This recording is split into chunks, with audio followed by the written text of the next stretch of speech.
বিসমিল্লাহির রহমানির রহিম।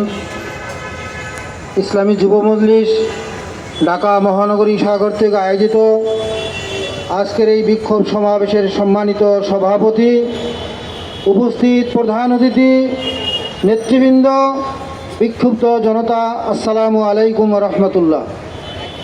ভাইয়েরা, আমরা জানি আমাদের প্রধানমন্ত্রী বিগত কয়েকদিন আগে ভারত সফর করে ভারতের সাথে যে চুক্তিগুলো করেছে, বিশেষ করে রেল ট্রানজিটের নামে যে রেল করিডোর দেওয়ার চক্রান্ত করেছে, আমরা মাননীয় প্রধানমন্ত্রীকে বলবো, আপনি যেই চুক্তিগুলো করে এসেছেন এই চুক্তিগুলো জনগণের সামনে আপনি প্রকাশ করুন।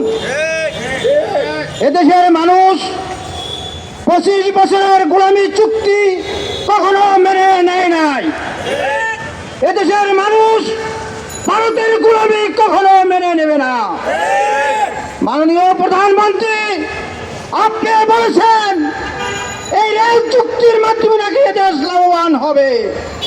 আমরা স্পষ্ট বলে দিতে চাই, এই রেল চুক্তির মাধ্যমে এদেশের মানুষ ভারতের গোলামী কখনো মেনে নেবে না।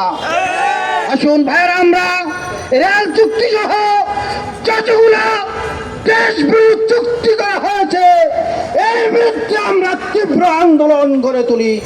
আগামী দিনের সমস্ত আন্দোলনে সবাইকে অংশগ্রহণের আহ্বান জানিয়ে আমার বক্তব্য শেষ করছি। আসসালামু আলাইকুম।